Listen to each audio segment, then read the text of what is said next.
அமெரிக்காலேயே 1997 அமெரிக்காலேயே 1997. அமெரிக்காலேயே நடந்த 2024 முன்னாடி வரைக்கும் அமெரிக்காலேயே நடந்த ஹையஸ்ட் ராபரி. வெறும் 30 நிமிஷத்தில் 18.9 பில்லியன் 9 மில்லியன் கேஷாக வெறும் 30 நிமிஷத்தில் கொள்ளையடிச்ச கதை இது. சரியா? அது வந்து ஒரு பேங்க் அமெரிக்காவில் இருக்கிற லாஸ் ஏஞ்சல்ஸ் எல்லாருக்குமே தெரிஞ்ச ஒரு சிட்டி தான். இந்த சிட்டியில் இருக்கிற அப்புறம் சரியான சிட்டி. ஒரு எப்போவுமே ஒரு பிஸ்னஸ் மீட்டிங், முக்கியமான பிஸ்னஸ் மீட்டிங்ஸ், பார்ட்டி, அது இதுன்னு கசகசன்னு எல்லாமே நடந்துட்டு இருக்கிற ஏரியா. இந்த ஏரியாவில் வந்து முக்கியமான பேங்க் இருக்குது.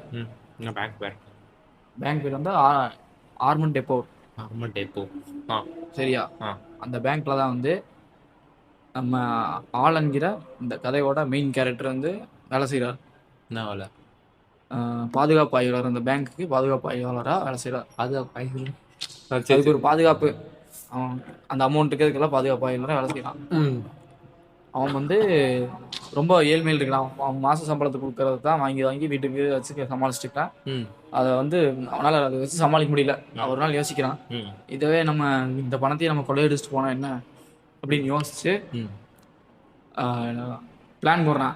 பிளான் போடும்போது ஒரு ஒரு மாதம் கழிச்சு கொள்ளையடிச்சுக்கலாம் அப்படின்னு சொல்லி பிளான் போடும்போது அந்த பணம் கொண்டு வருவாங்க பேங்க்குக்கு.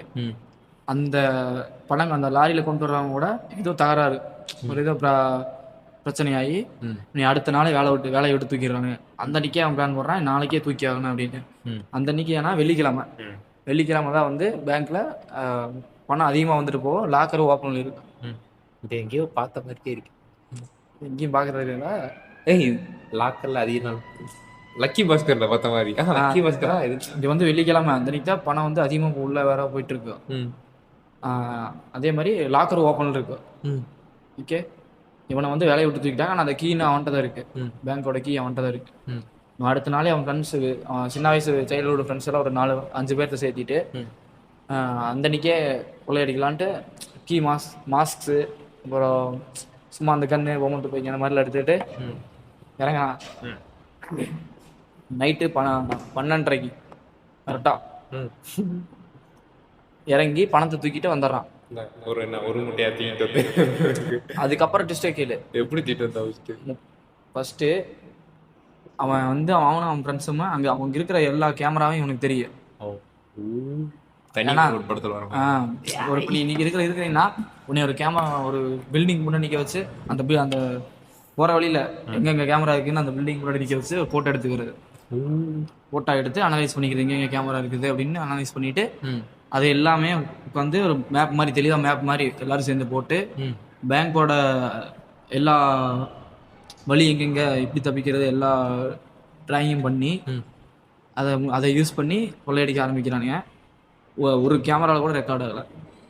ஆனால் வந்து அவனை வெளியில இருந்தவங்க காட்டிக்கிறதுக்காக அவன் ஃப்ரெண்டோட பார்ட்டி அந்த அன்னைக்கு நடக்குது. வியாழக்கிழமை நைட்டு அவன் பார்ட்டிக்கு போய், வெள்ளிக்கிழமை நைட்டு அவன் அவன் ஃப்ரெண்டோட பார்ட்டி நடக்குது. பார்ட்டியில் போய் எல்லா கேமராவும் ரெக்கார்ட் ஆகிட்டானு எல்லாரும். வெள்ளிக்கிழமை நைட்டா வியாழக்கிழமை நைட்டு அப்புறம் வெள்ளிக்கிழமை நைட்டு வெள்ளிக்கிழமை நைட்டு திருந்தாங்க. நைட்டு வெள்ளிக்கிழமை நைட்டு. ஓகே புரிஞ்சு 12:30 அப்படின்னா அடுத்த நாள் நைட் ஆயிருக்குல்ல. வெள்ளிக்கிழமை நைட்டு வியாழக்கிழமை நைட்டா 12:30 12 மணிக்கு மேலே அடுத்த நாள் வெள்ளிக்கிழமை நடுராத்திரி. செப்டம்பர் 12 நடுராத்திரி 12 மணிக்கு. சரியா? செப்டம்பர் 12 1997 நடுராத்திரி 12:30 ஒரு எந்த கேமராவில் அவ்வளோ ஒரு சிட்டிக்குள்ள எந்த ஒரு கேமராலையும் அவனுக்கு வந்து யாருமே அந்த 5 பேருமே ரெக்கார்ட் ஆகலை. எல்லாத்தையுமே தெளிவாக பிளான் பண்ணி லாரி அங்கே வந்து லோக்கல் லாரி, அது இந்த லாரி எடுத்து HAUL அது ஒரு லாரி, அவங்க லோக்கலில் லாரி, நம்ம இங்கே இருக்கிற மாதிரி அங்கே ஒரு லோக்கல் லாரி. இந்த லாரி எடுத்துகிட்டு அவனுக்கு வந்து வர்றானுங்க 12:30 உள்ள. கரெக்டாக அவங்க என்ன பிளான் போடுறாங்கன்னா, அவங்க இந்த செக்யூரிட்டியில் இருப்பாங்களா, செக்யூரிட்டியெல்லாம் சாப்பிட்ற டைம் பார்த்து உள்ளாரங்க அப்படின்ட்டு. சாப்பிட்ற டைம் ரெஸ்ட் எடுக்க டைம் இது நிறைய பேர் இருக்க மாட்டாங்க, ஒரு 4-5 பேர் அந்த மாதிரி இருப்பாங்க. 4-5 பேர் ஒன்றா போனாங்க, ஒரு 2 பேர் 3 பேர். ஆனால் இது அஃபீஷியல் டீட்டெயில்னா 2 பேர் 3 பேராக தந்தாங்க அப்படிங்கிற மாதிரி தான் டீட்டெயில்.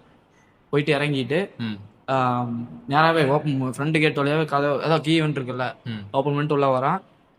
அவங்க ரெஸ்ட் எடுத்துட்டு சாப்பிட்டு ரெஸ்ட் எடுத்துட்டு வரும்போது இவன் ஒருத்தன் போய் சொல்லிடுறான், நான் இந்த மாதிரி கொள்ளையடிக்கு வந்துருக்கிறான் அப்படின்னு ஒருத்தர் இன்ஃபார்ம் பண்ணோடனே அவன் 2 பேர் சேர்ந்து அவன் எல்லாம் கையும் காலெல்லாம் கட்டி டேப்பில் ஒன்றும் கண்ணெல்லாம் எடுத்து சுடுறதோ அந்த மாதிரி ஆக்ஷனில் எதுலையுமே இறங்கல, ஒரு சவுண்டு கூட இல்லை. டேப்பை போட்டு கையும் காலையில எடுத்து கட்டி எல்லாத்தையும் படுக்க வச்சுட்டு இவனுக்கு போய் டேரெக்டாக லாக்கர் திறந்தான் இருக்கா. வெள்ளிக்கிழமை பணம் அதிகமாக போலக்கிறனால திறந்தா இருக்கு லாக்கர்.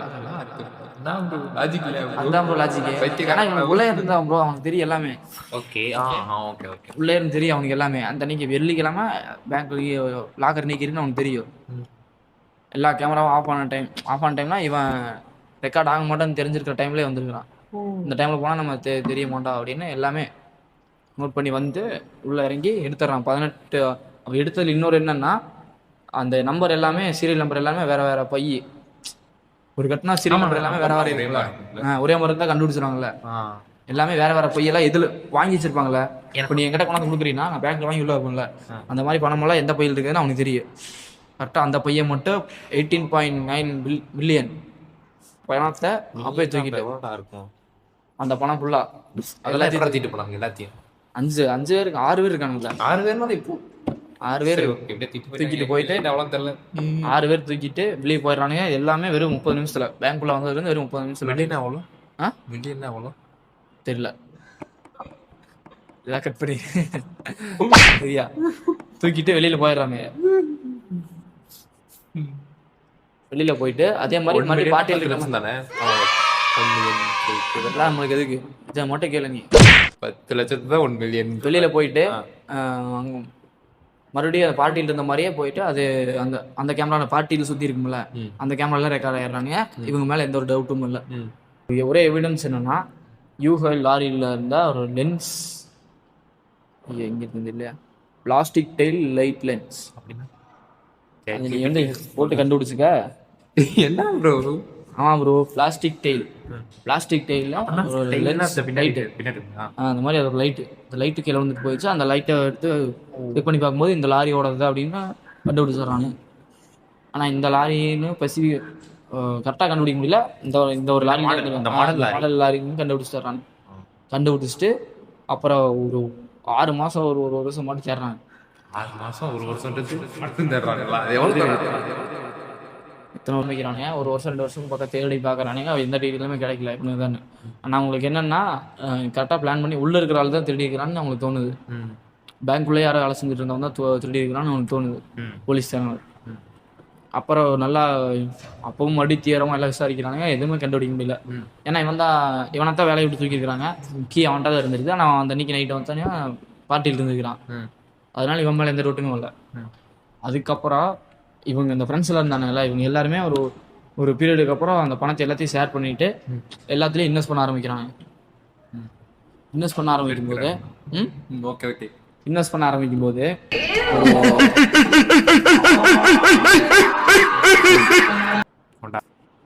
இதில் விட்டா பிரிச்சு போயிட்டு ஆளுக்கு ஒவ்வொன்றும் இன்வெஸ்ட் பண்ண ஆரம்பிச்சிட்டாங்க.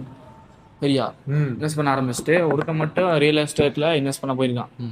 இன்வெஸ்ட் பண்ணிட்டு பிஸ்னஸ் பண்ணிட்டு இருக்கான். அப்போ வந்து இப்போ நம்ம இந்தியாவில் ஒரு அவன் 10,000 ரூபா கட்டில் பார்த்தீங்கன்னா 500 ரூபா கட்ட பாத்திரங்களுக்கு தெரிஞ்சிருக்கும். அப்படியே ஒரு கட்டில் டேப் மாதிரி அடிச்சிருப்பாங்க, அஃபீஷியல் டேப்பு. அதே மாதிரி அமெரிக்காவோட ஒரு அஃபீஷியல் டேப் இருக்கு, அந்த காசு அந்த பேங்க்குரிய டேப்பு. அந்த பேங்க்குரிய டேப் அப்படியே இருக்குங்காட்டிக்கு அவனுக்கு அந்த ஃப்ரெண்டோட இந்த ஆலனோட ஃப்ரெண்ட் இருக்கார்ல, ஃப்ரெண்டோட ஃப்ரெண்டு தான் அந்த நிலத்தை வாங்குறது. ஃப்ரெண்டு வந்து அவன்கிட்ட போய் நிலத்தை வைக்கிற போய்க்கிறான். அமௌண்ட்டு டிரான்சாக்ஷன் ஆகும்போது அந்த பணக்கட்டில் இருந்து டேப்பை பார்த்துட்றான். டேப்பை பார்த்துட்டு அவனுக்கு டவுட் வந்து ஆரம்பிச்சிருச்சு. அவன் போய் போலீஸில் கேஸ் கொடுத்துட்றான். அவனை மட்டும் பிடிச்சி எல்லாத்தையும் அவன் ஒருத்தனை பிடிச்சி விசாரிக்கும் போது எல்லா உண்மையும் சொல்லிட்டான். ஒருத்தனை மட்டும் பிடிச்சி விசாரிக்கும் போது எல்லா உண்மையும் வளரிட்டான். வளரும்போது எல்லாருமே லாக்கு, எல்லாருமே உண்மை சொல்லிட்டானே. அதை முடியல. பிக்கஸ்ட் மணி தீஃப் தான். இங்கிலீஷ் தெரியாது. இல்ல தீஃப் தான் ப்ரோ. THIEFT தெஃப்டா. நான் தீஃப் தான் சொல்லுவோம்.